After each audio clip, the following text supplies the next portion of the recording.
محمد کے احسان عظیم کا بوجھ لے کر وہ پھر واپس بغداد سے اس طرح رخصت ہوتے ہیں کہ دل میں ایک طرح کا درد تھا، امام کی یاد تھی، امام محمد کی، تو اس طرح وہ وقت سفر جاری کرتی اور پھر بغداد کو چھوڑ کر واپس حجاز مقدس کو پہنچتی، یعنی مکہ معظمہ کی حدود میں داخل ہوتی. یہ تمام ہم نے سنا تھا، بغداد سے مکہ پہنچنے کی تفصیل ہم نے سنی تھی. پھر اس کے بعد اپنی مجلسیں وہاں آباد کرتی اور پھر مکے میں لوگوں کا ایک ہجوم کثیر تھا جو ہر وقت امام شافعی رحمۃ اللہ علیہ کو گھیرے رکھتا تھا. تو ایک مرتبہ وہ اسی طرح پکار رہے ہوتے ہیں، اے عراق والو، اے شام والو، اے حجاز والو، اگر تم کسی حدیث کے بارے میں پوچھنا چاہتے ہو تو مجھ سے دریافت کر لو. تو 13 سالہ عمر کے امام شافعی نے یہی بات کا دعویٰ کیا تھا اس وقت بھی، اور آج جبکہ ان کی عمر 36 سال کی تھی تو وہ اسی طرح کا دعویٰ کر رہے تھے، پکار رہے تھے اور پوچھ رہے تھے کہ کچھ بھی پوچھنا ہو مجھ سے دریافت کر لو. تو امام احمد بن حنبل سے امام شافعی کی جو ملاقات ہوتی ہے وہ میں نے تفصیل سے آپ کو بتایا تھا. حالانکہ امام احمد بن حنبل اس وقت 23 ایئرس کے تھے اور یہ 36 ایئرس کے، 13 سال کا ڈیفرنس تھا دونوں میں. لیکن سیدھا سادہ کھانا، ایک ریاضت، ایک خلندرانہ طبیعت، دنیا کا شوق نہیں، لذتوں کا مزہ نہیں، تو اس طرح ان کی پرسنالٹی بہت اچھی تھی امام شافعی رحمۃ اللہ علیہ کی. تو امام احمد بن حنبل کی زبان سے بے ساختہ نکلا کہ یہ نوجوان عجیب دعویٰ کر رہا ہے، حالانکہ صرف 13 سال کے بڑے تھے وہ. تو بہرحال اس کے بعد امام احمد بن حنبل خود ایک حدیث کے بہت بڑے عالم تھے، اور امام اسحاق جو اس وقت کے بہت بڑے عالم تھے، تو ان سے مخاطب کرتے ہوئے امام احمد بن حنبل نے کہا تھا، اور پھر دونوں نے مل کر ایک حدیث کی شرح پوچھنے کے لیے امام شافعی رحمۃ اللہ علیہ کے پاس گئے تھے، اور اس حدیث کا مفہوم کیا ہے یہ انہوں نے پوچھا تھا امام شافعی رحمۃ اللہ علیہ سے. یہ امام اسحاق جو تھے وہ امام احمد بن حنبل کو رائے دیے تھے کہ تم اس حدیث کی شرح پوچھنا، ہم ان کا ڈیپتھ حدیث میں کتنا ہے ہم جان لیں گے. وہ جو دعویٰ کر رہے ہیں کہ تم کسی حدیث کے بارے میں پوچھنا چاہتے ہو پوچھ لو، تو یہ حدیث پوچھو، ان کا جواب جو ملے گا اس سے ہمیں پتہ چل جائے گا کہ واقعی ان کا یہ دعویٰ سچا ہے یا وہ ایسے ہی چھاٹتے ہیں نا کچھ لوگ، تو اس طرح کر رہے ہیں. تو ایک طرح کا ٹیسٹ لیے جیسا امام احمد بن حنبل نے، ویسے بھی وہ امام شافعی کے طرز کلام سے، بات کرنے کے انداز سے، ان کے لہجے سے، ان کی سوچ سے بہت متاثر ہوئے تھے. تو انہوں نے آہستہ سے پوچھا، میں آپ سے ایک حدیث کی تشریح چاہتا ہوں. تو پھر وہ حدیث بتائی تھی کہ رات کے وقت پرندوں کو ان کے گھونسلوں سے نہ اڑاؤ، اس کا مطلب کیا ہے. اور جب امام شافعی رحمۃ اللہ علیہ نے 1 سیکنڈ بھی تعامل لیٹ کیے بغیر جب سمجھایا تھا، تو امام اسحاق یہ کہنے پر مجبور ہو گئے تھے کہ واقعی یہی حدیث کی تشریح ہے جو صحیح ہے. اور پھر انہوں نے کہا تھا کہ اسی طرح کا کچھ تعریفی الفاظ امام اسحاق نے امام شافعی رحمۃ اللہ علیہ کے بارے میں کہا تھا. تو پھر اس کے بعد امام احمد بن حنبل نے پہلی بار جب امام شافعی کو دیکھا تو فرزند قریش کی شخصیت سے متاثر ہوئے بغیر نہیں رہ سکے. پھر تقریر سنی تو حسن کلام میں کھو گئے، اور پھر جب یہ حدیث کی تشریح سنی تو یہاں تک کہ ان کا جو ذوق علم تھا امام احمد بن حنبل کا، وہ امام شافعی کا شاگرد بننے پر مجبور کر دیا، اور اس طرح امام احمد بن حنبل امام شافعی کے شاگرد بن گئے. بات یہاں پر ہم نے ٹھہرائی تھی. قریباً اب اس کا کنٹینیوٹی جو ہونا ہے ہمارا، انشاءاللہ کوشش کروں گی کہ جتنا ہو سکے کنٹینیوٹی بھی رہے، بہت سارے واقعات سکپ بھی ہو جائیں اور ہم اینڈ کو پہنچ سکیں. فرزند قریش بغداد سے جب مکہ معظمہ پہنچے، حجاز کہتے ہیں وہ مکہ، مدینہ وغیرہ 4-5 ملکوں کو ملا کر حجاز کہا جاتا ہے. تو 9 سال تک مکہ معظمہ میں درس دیتے رہے. 36 سال کی عمر میں آئے تھے، 9 سال مکے میں رہے. حجاز مقدس کے علاوہ دور دراز سے ہزاروں علم کے پیاسے آتے رہے اور اس روحانی چشمے سے فیض اٹھاتے رہے، اپنی پیاس بجھاتے رہے. پیاری بہنوں، جب بھی کوئی اہل طلب امام کی مجلس سے رخصت ہوتا، امام کی مجلس میں آتا، اپنا جو بھی طلب ہے وہ طلب پوری کرتا، اور واپس رخصت ہوتا تو اس کے ہونٹوں پر ایک دعا ہوتی تھی امام شافعی رحمۃ اللہ علیہ کے حق میں. وہ دعا کیا تھی؟ اللہ شافعی رحمۃ اللہ علیہ کو جزائے خیر دے کہ ان کے طفیل بے شمار گرہیں کھل گئی، یعنی گانٹھیں کھل گئی، الجھنیں سلجھ گئی اور ہمارے ذہن کشادہ ہو گئے. پیاری بہنوں، امام شافعی علم کا وہ سیلاب تھے جس کی شدت نے بڑے بڑے دریاؤں کا رخ موڑ دیا تھا. جن کناروں کو بھاری پتھروں کے ذریعے مضبوطی بخشی گئی تھی، یعنی جو اماموں کی مجلسیں اب ان کے علم، ان کی لیاقت، ان کے اس سے آباد تھی، وہ بھی علم کے بہتے ہوئے پانی کو کاٹ نہیں سکے، ان کی کاٹ کو روک نہیں سکے. تو امام شافعی رحمۃ اللہ علیہ، جن میں امام میں اعظم ابو حنیفہ کی بے مثال منتخیت تھی. منتخیت کہتے ہیں پروفز کو، یعنی کوئی بات دلیلوں کے ذریعے سمجھانے کو منطق کہتے ہیں. اور امام مالک بن انس کا روحانی جلال بھی شامل تھا. پیاری بہنوں، امام اعظم ابو حنیفہ بے شک امام شافعی کے استاد نہ بن سکے، کیونکہ اسی رات جب یہ پیدا ہوئے تو ان کا انتقال ہوا تھا. لیکن امام اعظم ابو حنیفہ کے شاگردوں میں کے ایک شاگرد جو مشہور عالم دین بنے، امام محمد اور ابو یوسف، تو یہ ان کے شاگرد بن گئے تھے. تو اس طرح امام ابو حنیفہ کے ساری کتابیں انہوں نے ازبر یاد کر لی تھی، بائی ہارٹ یاد کر لی تھی. اور پھر امام مالک بن انس کا جو روحانی جلال تھا، وہ روحانی جلال بھی ان کے اندر شامل تھا. تو اسی مجموعے صفات کو دیکھ کر حضرت امام احمد بن حنبل نے فرمایا تھا، ایک حدیث رسول کے مطابق شافعی رحمۃ اللہ علیہ مجدد کی حیثیت رکھتے ہیں. یہ امام احمد بن حنبل کا قول تھا. میری بہنوں، انشاءاللہ امام احمد بن حنبل کا جب تفصیل آئے گی تو بہت سارے یہ دونوں کے جو ملے جلے واقعات ہیں، امام شافعی اور امام احمد بن حنبل کے، یہ شاگرد ہی وہ استاد ہوں گے تب. اب جیسا کہ امام محمد اور امام شافعی، امام مالک اور امام شافعی کے واقعات ہم سنتے آ رہے ہیں، ایک استاد کے ایک شاگرد کے، یہ دونوں کے امام شافعی شاگرد تھے تو امام احمد بن حنبل کے وہ استاد تھے. ٹھیک ہے. امام احمد بن حنبل نے کہا کہ نبی اکرم صلی اللہ علیہ وسلم کے قول کے مطابق شافعی رحمۃ اللہ علیہ مجدد کی حیثیت رکھتے ہیں. مجدد کسے کہتے ہیں تھوڑا سا ہم جان لیں. مجدد کہتے ہیں تجدید کرنے کو، یعنی اللہ کے رسول کے فرمانوں کو پھر سے ریفریش کر کے لوگوں کے سامنے رکھنے کو. آپ کے ہی احادیث، آپ کے ہی قول کو ایک نئے انداز سے، یعنی حدیث کے الفاظ وہی ہوتے ہیں لیکن تشریح جو سمجھانے کا انداز ہوتا ہے وہ ایک الگ انداز سے ہوتا ہے. پیاری بہنوں، تجدید کلمہ کہتے ہیں کلمے کو ایک بار پھر سے پڑھنا. اب ہم مسلمان ہیں، مسلمان گھرانوں میں پیدا ہوئے ہیں، ہم نے کلمہ پڑھا ہی نہیں، مسلمان ہو گئے. اور جب کلمہ ہمارے ماں باپ نے ہمیں پڑھوایا تو اس کا معنی سمجھے بغیر ہم نے اسے رٹ لیا. ٹھیک ہے. اب حدیث کیا تھی یہ میں آپ کو بتاؤں گی. میں نے آپ کو بتایا تھا کہ ہم کلمہ پڑھے بغیر پیدا ہوتے ہی مسلمان ہو گئے. جب 4 سال یا 5 سال کی عمر میں کلمہ پڑھوایا گیا تو ہمیں معنی تو نہیں معلوم تھا، لا الہ الا اللہ محمد رسول اللہ جیسا بڑے سکھاتے گئے، ہم سیکھ گئے. لیکن اب ہمیں تجدید کلمہ کرنا ہے. کیا کرنا ہے؟ تجدید اسی کو کہتے ہیں، یعنی سوچ سمجھ کر ہوش و حواس کے ساتھ لا الہ الا اللہ محمد رسول اللہ زبان سے بھی کہنا ہے، دل سے تصدیق بھی کرنا ہے اس کی سچائی کی، اور عمل سے ظاہر بھی کرنا ہے. اسے کہتے ہیں تجدید. یہ تجدید کرنے والے کو مجدد کہتے ہیں. ٹھیک ہے. تو امام سمجھ میں آیا؟ اگر نہیں سمجھ میں آیا تو لاسٹ میں پوچھیں، میں پھر ایک وقت سمجھاؤں گی. تو حضرت امام احمد بن حنبل نے وہ حدیث کے مطابق یہ بات بتائی کہ امام شافعی مجدد کی حیثیت رکھتے ہیں.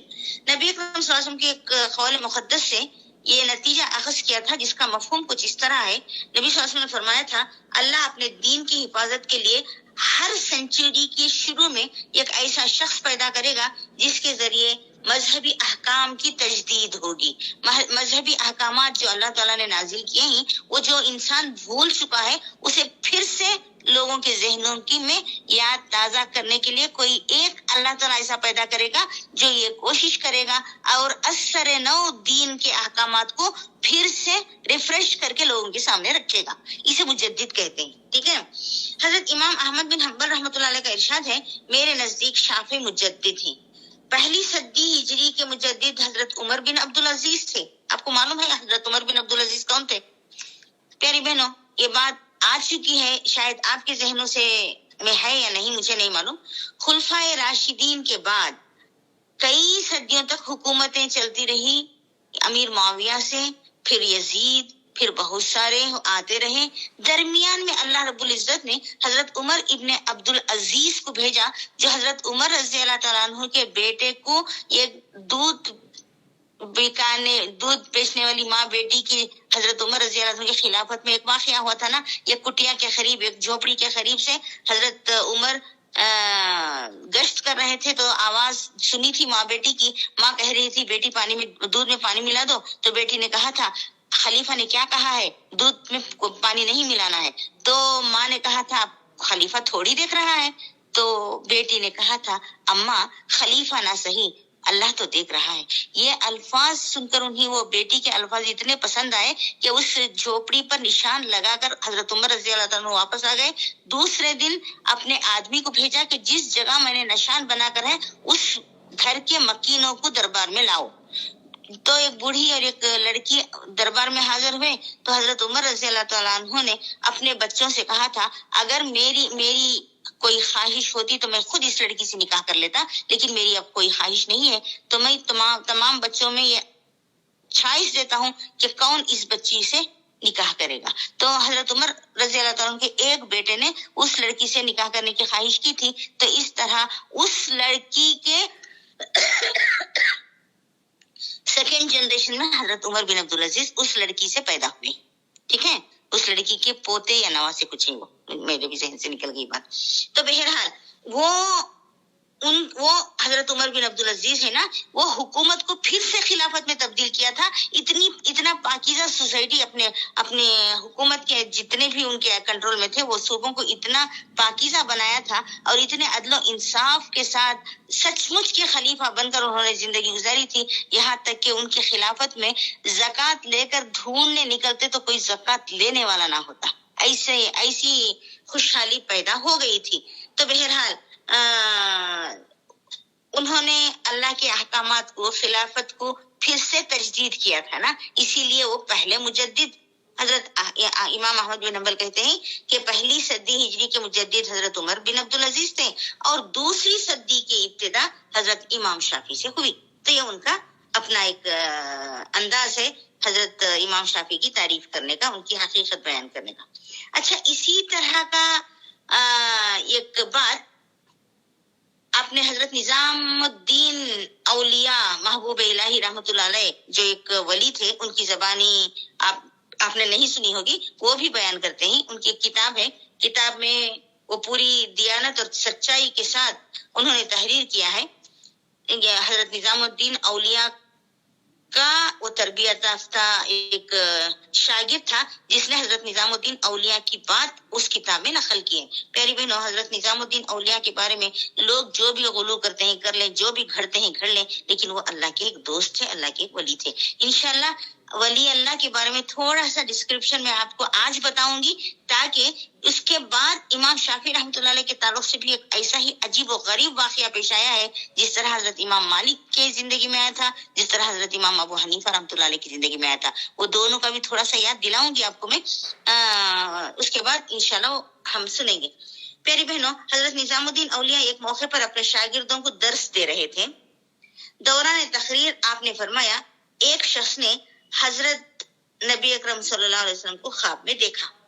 پھر اس نے بڑے ادب سے عرض کیا، خواب میں نبی اکرم صلی اللہ علیہ وسلم کو دیکھتے ہی وہ شخص تو بڑے ادب سے عرض کرتے ہیں، یا رسول اللہ، مجھ گناہگار تک آپ کا یہ قول مبارک پہنچا ہے کہ ہر زمانے میں کچھ ایسے اللہ کے بندے ہوتے ہیں جن کی برکت سے دنیا قائم رہتی ہے.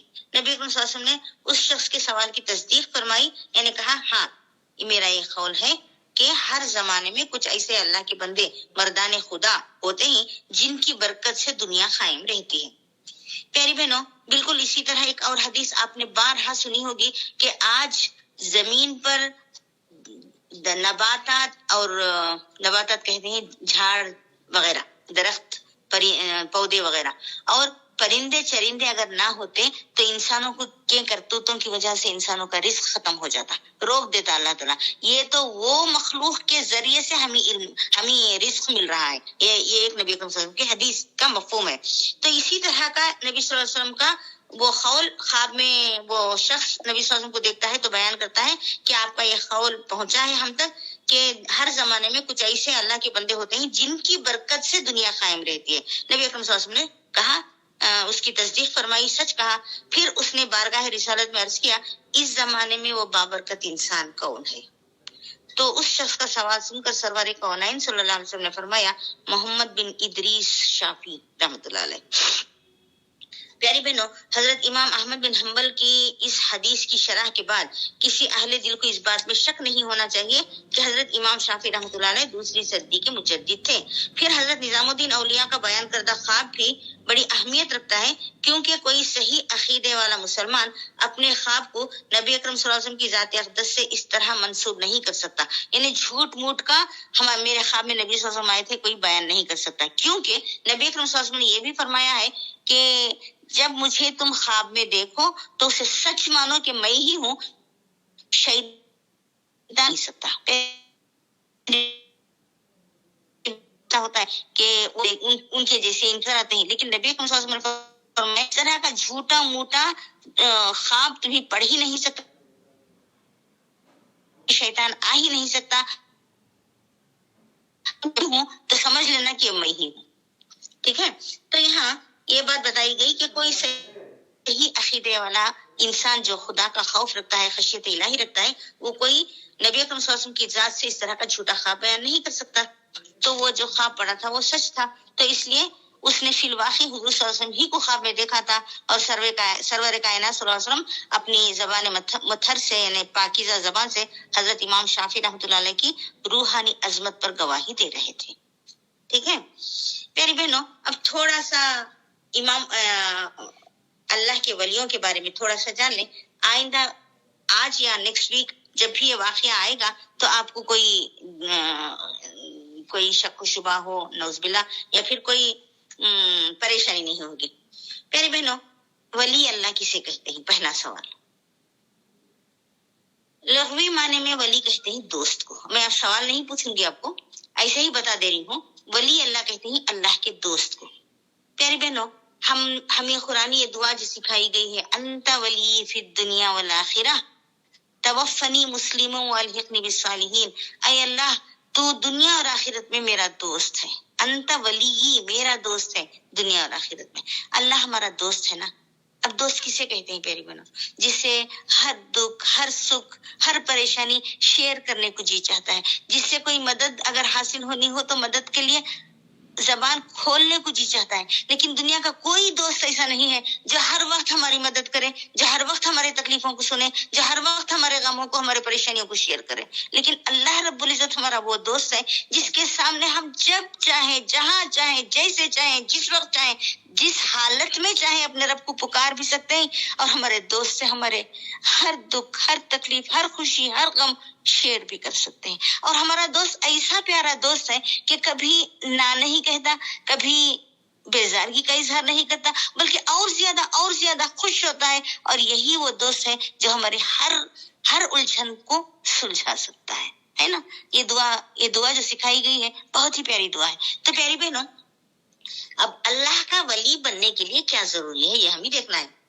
جو مسلمان اللہ اور اس کے پیغمبر کی اطاعت کرے، اللہ کے احکامات پر عمل کرے، مثال کے طور پر اللہ کے جو فرائض ہیں انہیں ادا کرے، نماز، روزہ، اگر صاحب نصاب ہو تو زکوٰۃ، اگر استطاعت ہو تو حج، پھر اللہ تعالیٰ کی خوب عبادت کرے، چھوٹے بڑے تمام گناہوں سے بچے رہے، دنیا سے زیادہ آخرت کی فکر کرے، اللہ تعالیٰ کے اور اس کے بندوں کے حقوق ادا کرے، حقوق اللہ اور حقوق العباد، پھر نیکیوں پر خود عمل کرے اور نیکیوں کو پھیلانے میں لگا رہے، برائیوں سے خود بچتا رہے اور دوسرے برائی کرتے رہے تو انہیں روکتا رہے، ایسے شخص کو ولی کہتے ہیں. پیاری بہنوں، ولی کوئی آسمان سے اترنے والی مخلوق نہیں ہے الگ سے اسپیشل. ولی کوئی لمبی داڑھی چھوڑ کر، بال الجھا کر، گانجا مار کر عورتوں کو اپنے سامنے جھکاتے ہیں نا، وہ جھوٹے ہیں. ولی ہر دور میں ہر انسان ہو سکتا ہے. آپ اور میں بھی اللہ کے ولی ہو سکتے ہیں اگر یہ تمام اوصاف ہمارے اندر ہوں تو. پیاری بہنوں، ولی کے لیے مرد اور عورت کی بھی قید نہیں ہے. بہت سی عورتیں ایسی ہیں جو ولی بن کر گزری ہیں، بہت ساروں کے میں نام آپ کو بتا سکتی ہوں، انشاءاللہ بتاؤں گی. ٹھیک ہے، اب ولی کی جمع اولیاء ہے. دنیا میں جتنے انبیاء اور صحابہ گزرے ہیں وہ تمام ولی ہیں کہ نہیں ہیں؟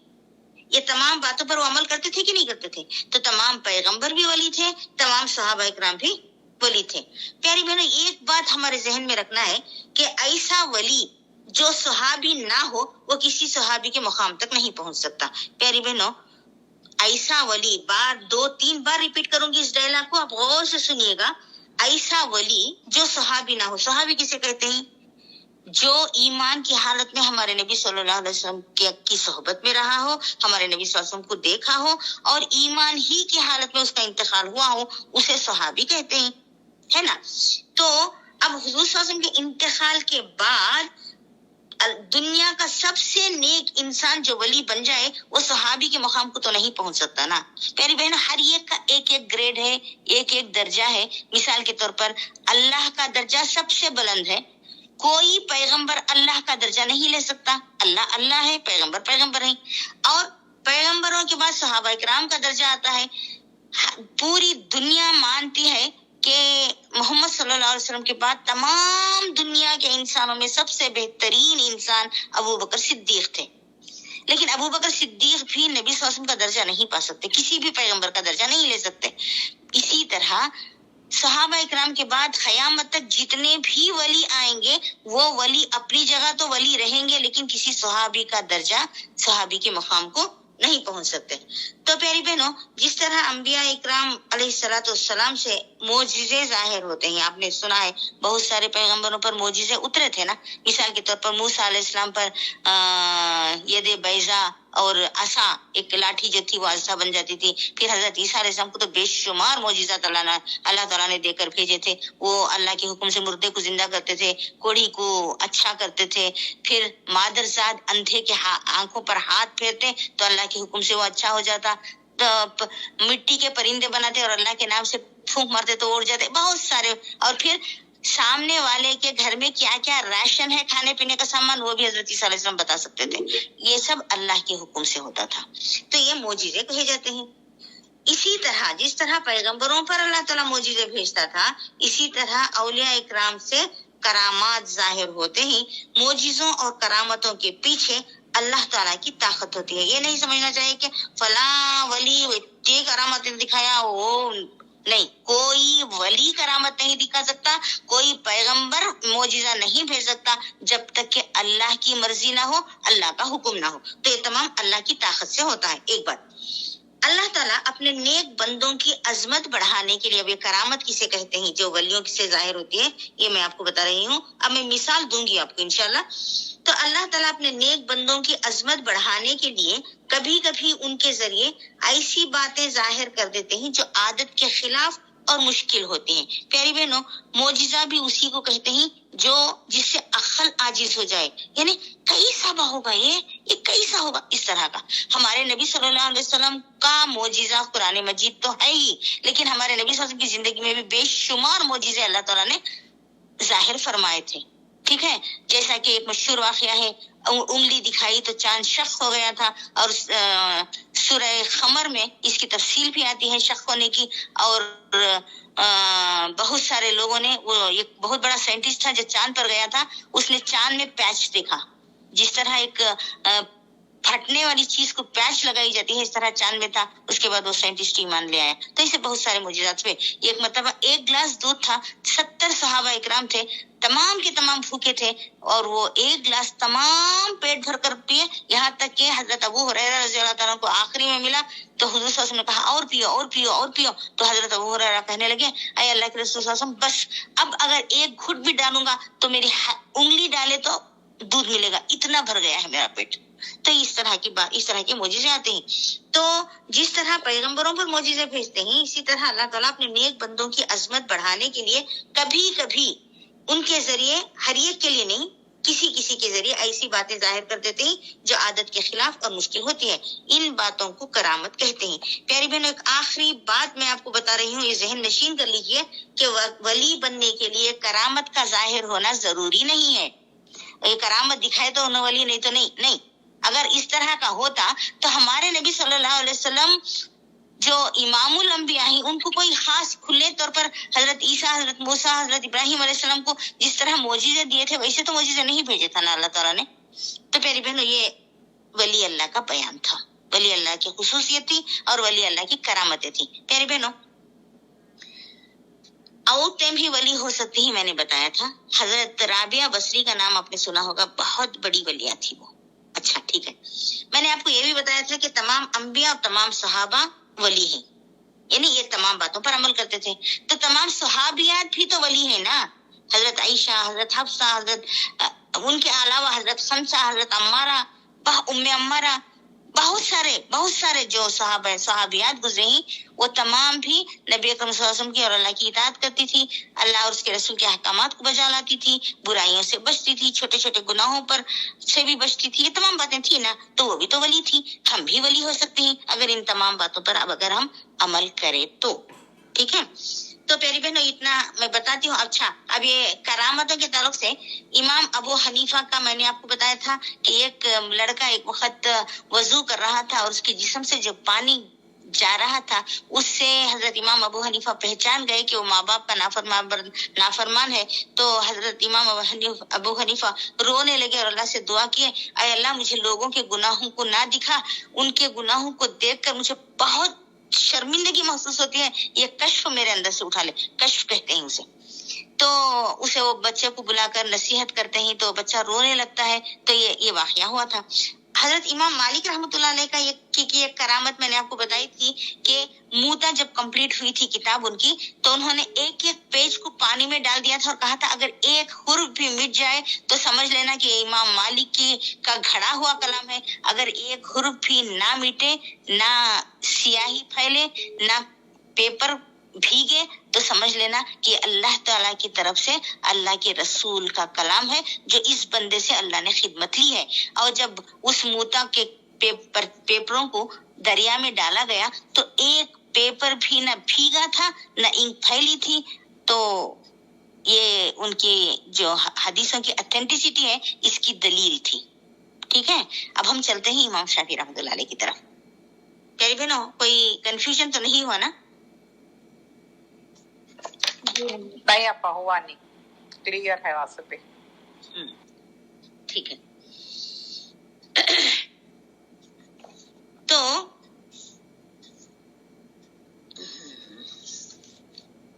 کہاں گئی تھی وہ معلوم نہیں ہو رہا. کہاں کو بات ختم کی؟ امام حنبل رحمۃ اللہ علیہ بولتی نا، فرسٹ مجدد مجدد کر کو بولے تھے نہیں. اچھا، شعر و ادب، شعر میں بھی وہ فن رکھتے تھے نا. اور زبان و بیان کے علاوہ اللہ تعالیٰ نے امام کو ایسی پرسوز آواز بھی عطا کی تھی کہ چند آسمانی حوالوں کے سوا کوئی دوسری مثال بہت مشکل سے ملے گی. یعنی اتنی پیاری آواز تھی ان کی. حضرت داؤد علیہ السلام کی آواز کے بارے میں ہم نے اللہ تعالیٰ قرآن مجید میں فرماتا ہے. پھر حضرت ابو موسیٰ اشعری رضی اللہ تعالیٰ کے بارے میں نبی اکرم صلی اللہ علیہ وسلم فرماتے ہیں. اس طرح چنندہ بندوں کی جو مشہور تھی، حضرت عبداللہ بن مسعود کی آواز خیرات کے بارے میں. یہ چند صحابہ اکرام کے بارے میں نبی اکرم صلی اللہ علیہ وسلم کے اقوال ہیں، احادیث ہیں. اور قرآن مجید میں یہ دلیل ہے کہ پیغمبر ابو داؤد کی آواز سے تمام پہاڑ، پرندے چرندے جمع ہو جاتے تھے اور آپ کی آواز سے آواز ملاتے تھے. یہ تمام باتیں ہم نے سنی ہیں. تو حضرت امام مالک بن انس کو خیرات کے سلسلے میں خاص ایک امتیازی درجہ حاصل تھا. امام مالک رحمۃ اللہ علیہ بھی بہت ہی پیاری آواز میں خیرات کرتے تھے. مگر جب فرزند قریش نے، یعنی امام شافعی رحمۃ اللہ علیہ نے امام مدینہ کے حضور، امام مدینہ کون؟ امام مالک رحمۃ اللہ علیہ. جب امام شافعی رحمۃ اللہ علیہ امام مالک کے سامنے پہلی بار موتا کی خیرات کی تھی تو پوری مجلس میں ایک طرح کا وجد طاری ہو گیا تھا. خود امام مالک رحمۃ اللہ علیہ کی یہ حالت تھی کہ آپ امام شافعی کی اثر انگیز آواز میں ایک طرح سے گم ہو گئے تھے. یہاں تک کہ جب اپنے استاد کے احترام کے پیش نظر فرزند قریش پڑھتے پڑھتے ٹہر جاتے تو امام مدینہ امام مالک بے اختیار ہو کر فرماتے، محمد اور یہ امام شافعی کے حسن خیرات پر ایک ایسی دلیل ہے، ایک ایسی سند ہے، اس کے بعد کسی دوسری گواہی کی ضرورت نہیں رہتی. لیکن اسلامک ہسٹری نے اپنے دامن میں آنے والی جنریشن کے لیے ایسے کئی واقعات جمع کر لیے ہیں جنہیں پڑھ کر انسان کی عقل دنگ رہ جاتی ہے. پیاری بہنوں، اسی لیے اتنے واقعات ہی امام شافعی رحمۃ اللہ علیہ کے میں نے آپ کو بتایا تھا کہ کئی ایپیسوڈز اور زیادہ چلتے ہیں، لیکن میں دہرا دوں گی. ایک واقعہ بتا کر انشاءاللہ یہ تمام واقعات کو میں سکپ کر دوں گی.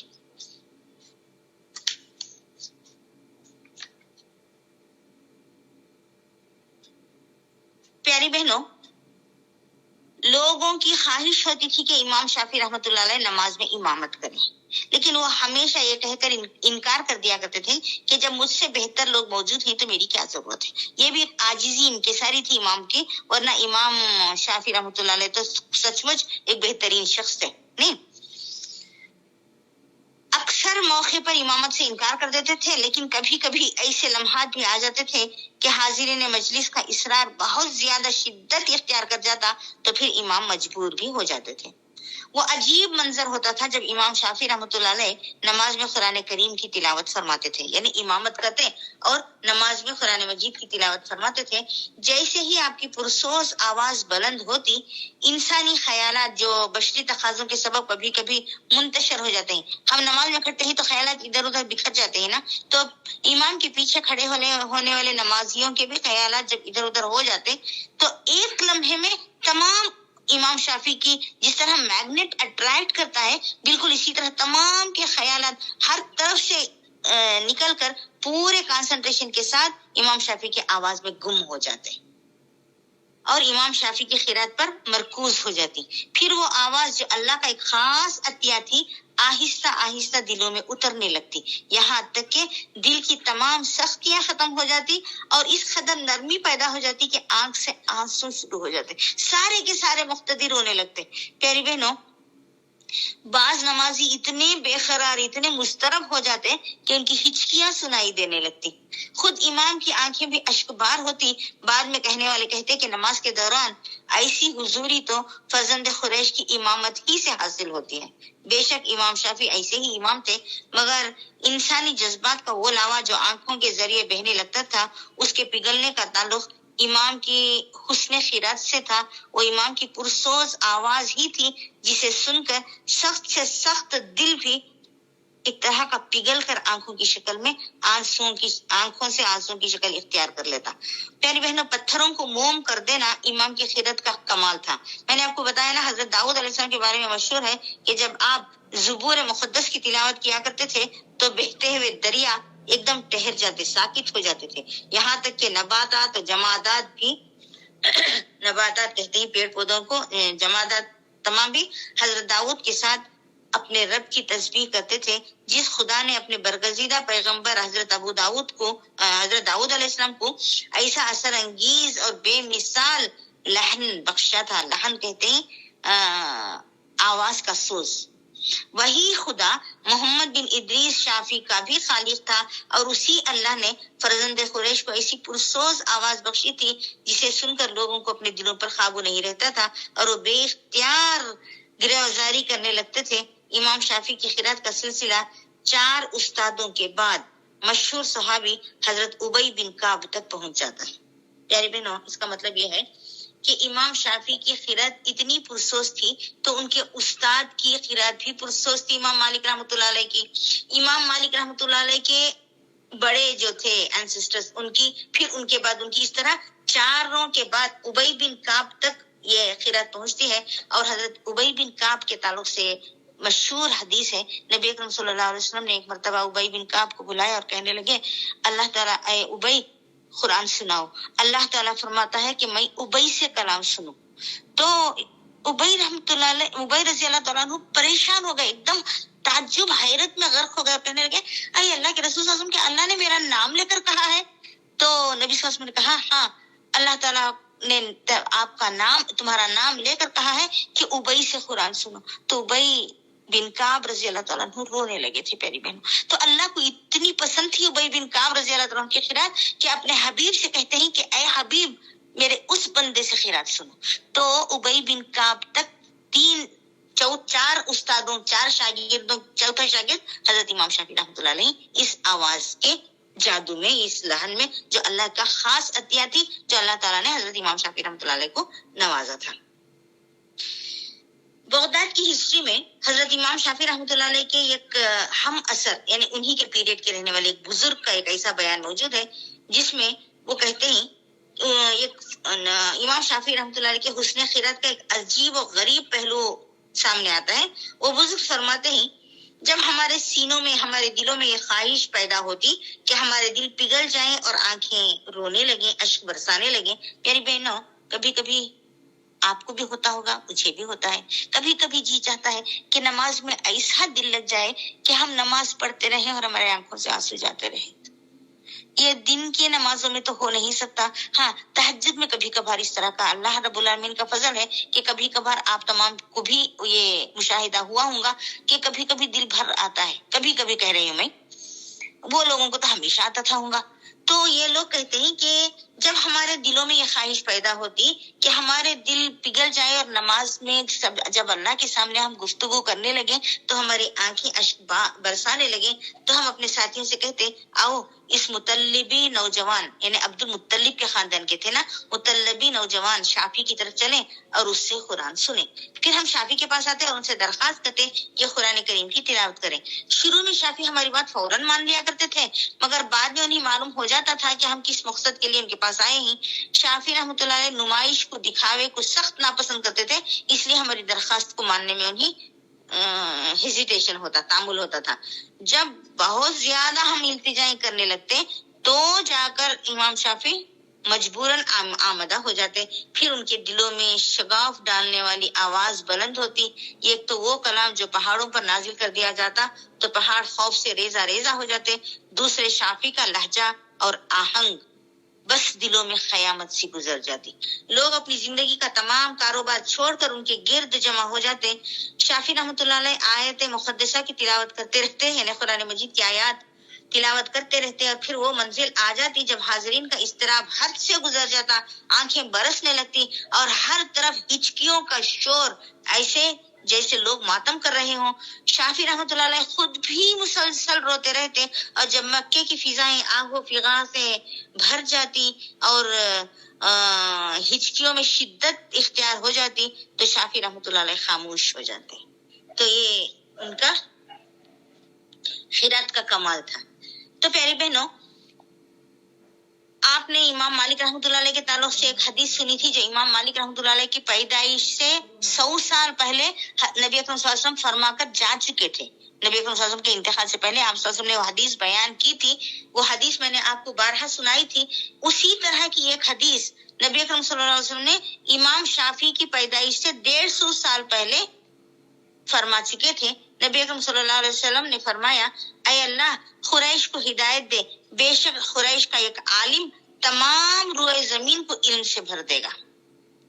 حافظ ابو نعیم رحمۃ اللہ علیہ کہتے ہیں کہ اس حدیث میں قریش کے جس عالم کی پیشن گوئی کی گئی ہے وہ حضرت امام شافی ہے. ائمہ کی ایک جماعت نے بھی پوری تحقیق اور ذمہ داری سے بات کہی ہے کہ رسول اکرم صلی اللہ علیہ وسلم کے اس قول کے مطابق عالم قریش حضرت امام شافی کے سوا کوئی دوسرا نہیں ہے. پیاری بہنوں, قریش کو ہدایت دے, قریش کا ایک عالم تمام روئے زمین کو علم سے بھر دے گا, جو نبی صلی اللہ علیہ وسلم نے پیشن گوئی کی تھی. یہ ائمہ اکرام کہتے ہیں کہ یہ امام شافی ہی ہیں. خود حضرت امام احمد بن حنبل جیسے عظیم محدث جنہوں نے حدیثوں کے بہت بڑے عالم تھے, انہوں نے بھی فرمایا ہے کہ یہ عالم جو قریش کے عالم کی آپ صلی اللہ علیہ وسلم نے بات کی ہے حضرت امام شافی ہیں, اور آپ ہی کی ذات سے علم کو تمام دنیا میں فروغ حاصل ہوا ہے. پیاری بہنوں, بہت سارے مسلک ہیں. امام حنفی مسلک ہے, شافی مسلک ہے, حنبلی مسلک ہے, مالکی مسلک ہے, لیکن اس میں کوئی شک نہیں کہ آج دنیا کے اکثر علاقوں میں شافی رحمۃ اللہ علیہ کی فقہ پڑھائی جاتی ہے. حنفی فقہ بھی پڑھائی جاتی ہے ادھر کے ہمارے ہندوستان, بنگلہ دیش, پاکستان, ادھر کے بہت سارے ممالک میں. تو ادھر کے ممالک میں شافی رحمۃ اللہ علیہ کی فقہ پڑھائی جاتی ہے.